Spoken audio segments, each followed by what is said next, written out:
هذا القرآن يهدي للتي هي أقوم ويبشر المؤمنين الذين يعملون الصالحات أن لهم أجرا كبيرا۔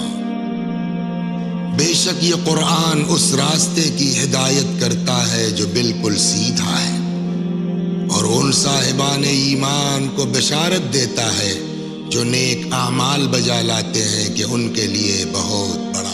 بسم اللہ الرحمن الرحیم۔ ناظرین کرام سلام علیکم، میں ہوں ساجد رضوی۔ آپ تمام ناظرین دیکھ رہے ہیں پروگرام سوال ہمارے جواب قرآن مجید سے۔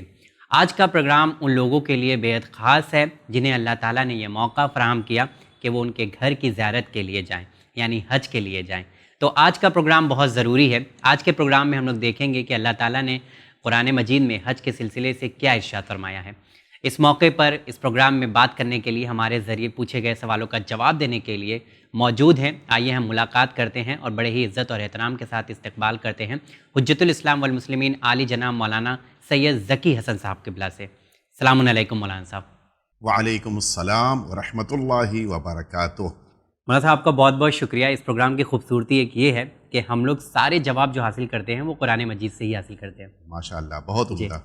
جی مولانا صاحب، سب سے پہلا سوال تو میں یہ جاننا چاہوں گا کیونکہ وقت بہت کم ہوتا ہے اس پروگرام میں، کہ قرآن میں اللہ تعالیٰ نے حج کے سلسلے سے کیا بیان فرمایا ہے؟ بسم اللہ الرحمن الرحیم۔ قرآن مجید نے صاف لفظوں میں اعلان کیا کہ اعوذ باللہ من الشیطان الرجیم وَلِلَّهِ عَلَى النَّاسِ حِجُّ الْبَيْتِ مَنِ اسْتَطَاعَ إِلَيْهِ سَبِيلًا۔ قرآن مجید کہہ رہا ہے کہ اللہ رب العزت کے لیے لوگوں پر فرض کیا گیا ہے کہ جن کے اندر استطاعت ہے وہ اللہ کے گھر کے لیے نکل پڑیں، وہ اللہ کے گھر کو حج کرنے کے لیے اپنے اپنے گھروں سے نکلیں۔ یہ ایک بہت بڑی سعادت ہے کہ جس سعادت کے لیے اللہ نے لوگوں کو بلایا ہے، یعنی اسی سے محسوس ہوتا ہے کہ پروردگار چاہتا ہے کہ لوگ اپنے اپنے گھروں سے اللہ کے گھر کا قصد لے کے نکلیں، اس لیے کہ جتنی ذات بڑی ہوتی ہے اتنا ہی اس کا گھر بھی محترم ہوتا ہے۔ بالکل، بے شک۔ کائنات میں اللہ سے بڑی کوئی ذات نہیں ہے تو پھر اس کا گھر بھی اتنی ہی احترام کا حقدار ہے۔ اللہ نے خود فرمایا کہ لوگ اللہ کے گھر کی طرف نکل پڑیں، لیکن استطاعت کے ساتھ۔ استطاعت کہتے ہیں انسان کے جسم اور انسان کے مال کے اندر اتنی وسعت پائی جاتی ہو، اتنی کشادگی پائی جاتی ہو کہ انسان وہاں تک پہنچ سکے۔ مثال کے طور پہ انسان کے پاس پیسہ نہیں ہے یا انسان کے جسم میں طاقت نہیں ہے، ان دو وجہوں سے پھر انسان اللہ کے گھر کی طرف نہیں جا پائے گا۔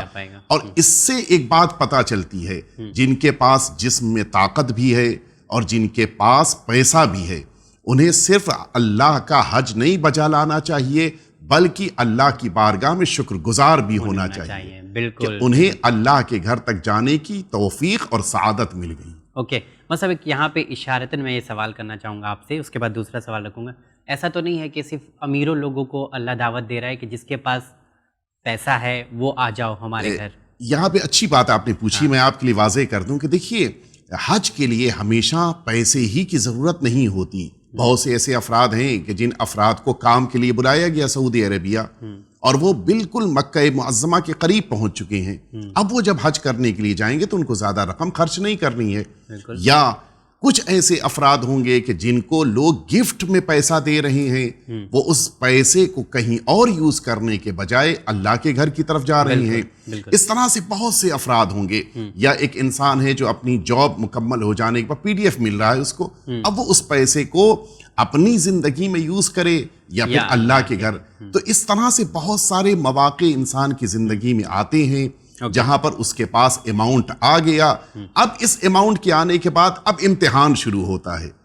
جب بڑی رقم ہوتی ہے تو امتحان بھی بڑا ہوتا ہے۔ بے شک۔ اگر مثلا ایک انسان کے پاس اچانک 4 لاکھ روپے آ گئے، اب وہ سوچتا ہے مجھے اپنی گھر کی چھت بنانی ہے، مجھے اپنے گھر میں مثلا ایک روم ایکسٹرا بنانا ہے، اور ادھر سے اللہ اپنے گھر میں بلا رہا ہے کہ آؤ میرے گھر کی زیارت کرو۔ انسان کس کا انتخاب کرتا ہے، اسی سے اس کا ایمان اور اس کی عبادت کا جذبہ پتہ چلتا ہے۔ بہت خوب۔ تو مطلب اللہ نے اس طرح کی پابندی نہیں لگائی ہے، بلکہ یہ کہا ہے کہ اگر ہمارے پاس طاقت ہے اور جسمانی ہمارے پاس صحت بھی ہے تو ہم اس کی زیارت کے لیے جائیں، حج کے لیے جائیں۔ چلیے بہت شکریہ. ایک اور چیز ناظرین آپ نے غور کیا ہوگا, جب بھی ہم لوگ حج کی بات کرتے ہیں تو اس میں ایک سوال آتا ہے کہ صفا مروہ دو پہاڑیوں کا ذکر ضرور ہوتا ہے. اور مولانا صاحب جب بھی قرآن مجید کی ہم لوگ بات کرتے ہیں تو صفا مروہ کا جب حج کے دوران بہت ذکر کیا جاتا ہے اور لوگ اس کے لیے پریشان بھی ہو جاتے ہیں کہ بھائی اس کے درمیان ہم لوگ کو جانا ہے اور ادھر سے ادھر جو ہے مکمل کرنا ہے. لیکن ایک چیز ہے کہ اس کو اللہ تعالیٰ نے اپنی نشانیوں میں قرار دیا ہے. سوال یہ ہے کہ جو پہاڑ ہے وہ کیسے نشانی ثابت ہو سکتا ہے؟ قرآن مجید کہہ رہا ہے کہ ان الصفا والمروہ من شعائر اللہ. صفا اور مروہ یہ دو پہاڑیاں اللہ کی آیتیں ہیں, اللہ کی نشانیاں ہیں.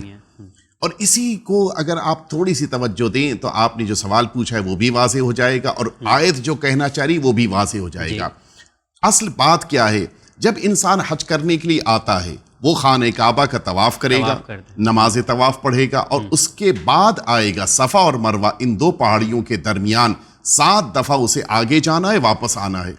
یہ جو 7 دفعہ صفا اور مروہ کے درمیان آ اور جا رہا ہے یہ اس تاریخی واقعے کی نشانی ہے کہ جو جناب ہاجرہ کے ذریعے سے انجام پایا تھا. تو در واقع جناب ہاجرہ اپنے بیٹے اسماعیل کو زمین پہ لٹا کر کبھی صفا کی پہاڑی کی طرف بھاگتی تھیں, کبھی مروہ کی طرف آتی تھیں کہ شاید پانی مل جائے اور میرے بچے کی پیاس بجھ جائے.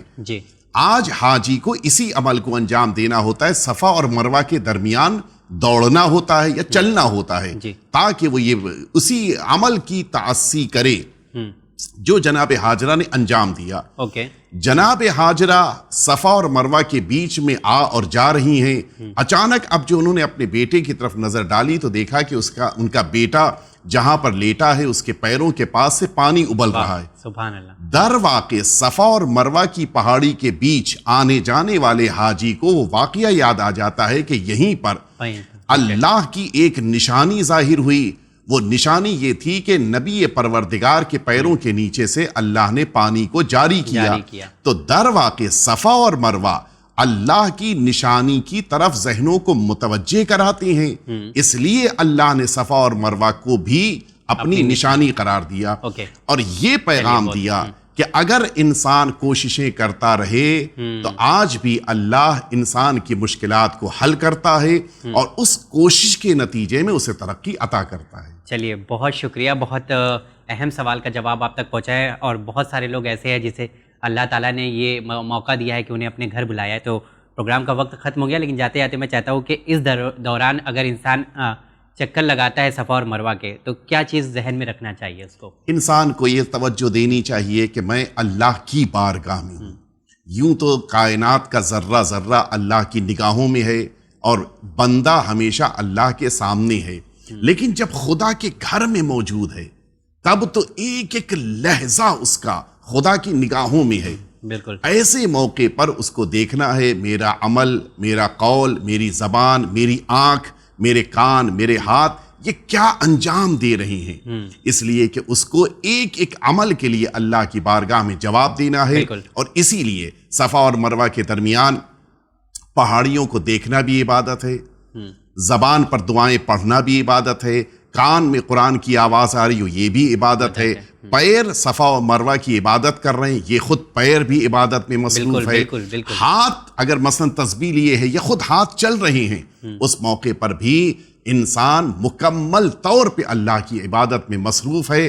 لہٰذا مزید بہتر بنانے کے لیے اپنے ذہن کو بھی اللہ کی طرف متوجہ کر دیں. یہ اصل پیغام ہے جو مقام صفا اور مروہ کے درمیان ان حاجیوں کے لیے قرار دیا گیا ہے. جی بہت شکریہ مولانا صاحب, آپ کا بہت شکریہ تہہ دل سے. انشاءاللہ اگلے ایپیسوڈ میں پھر آپ سے ملاقات کریں گے اور حج سے ہی ریلیٹڈ ہم لوگ بات کریں گے انشاءاللہ. ضرور انشاءاللہ. تو جی ہاں ناظرین, آج کے 2 اہم ترین سوال آپ کے حوالے کیا کہ قرآن مجید میں حج کے بارے میں کیا کہا گیا ہے, ساتھ ہی صفا مروہ جو اللہ کی نشانی بتائی گئی ہے قرار دیا گیا ہے, کیوں قرار دیا گیا تھا. ان دونوں سوالوں کے جواب آپ تک پہنچ چکے ہیں. انشاءاللہ امید کرتا ہوں کہ آپ تمام لوگ حج پر جا رہے ہیں تو ہم لوگوں کو بھی دعاؤں میں ضرور یاد رکھیں گے.